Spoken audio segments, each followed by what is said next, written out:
एक बार एक राजा के राज्य में महामारी फैल गई। चारों ओर लोग मरने लगे। राजा ने इसे रोकने के लिए बहुत सारे उपाय करवाए मगर कुछ असर न हुआ और लोग मरते रहे। दुखी राजा ईश्वर से प्रार्थना करने लगा। तभी अचानक आकाशवाणी हुई। आसमान से आवाज आई कि हे राजा, तुम्हारी राजधानी के बीचों बीच जो पुराना सूखा कुआं है, अगर अमावस्या की रात को राज्य के प्रत्येक घर से एक एक बाल्टी दूध उस कुएं में डाला जाए तो अगली ही सुबह ये महामारी समाप्त हो जाएगी और लोगों का मरना बंद हो जाएगा। राजा ने तुरंत ही पूरे राज्य में ये घोषणा करवा दी कि महामारी से बचने के लिए अमावस्या की रात को हर घर से कुएं में एक एक बाल्टी दूध डाला जाना अनिवार्य है।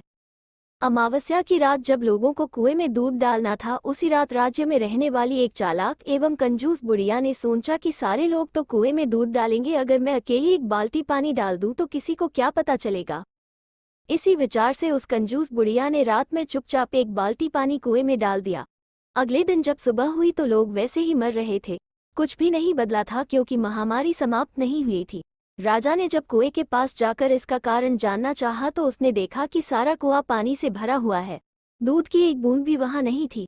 राजा समझ गया कि इसी कारण से महामारी दूर नहीं हुई और लोग अभी भी मर रहे हैं। दरअसल ऐसा इसलिए हुआ क्योंकि जो विचार उस बुढ़िया के मन में आया था वही विचार पूरे राज्य के लोगों के मन में आ गया और किसी ने भी कुएं में दूध नहीं डाला। मित्रों, जैसा इस कहानी में हुआ वैसा ही हमारे जीवन में भी होता है। जब भी कोई ऐसा काम आता है जिसे बहुत सारे लोगों को मिलकर करना होता है तो अक्सर हम अपनी जिम्मेदारियों से यह सोचकर पीछे हट जाते हैं कि कोई न कोई तो कर ही देगा, और हमारी इसी सोच की वजह से स्थितियां वैसी की वैसी बनी रहती हैं। अगर हम दूसरों की परवाह किए बिना अपने हिस्से की जिम्मेदारी निभाने लग जाएं तो पूरे देश में ऐसा बदलाव ला सकते हैं जिसकी आज हमें जरूरत है।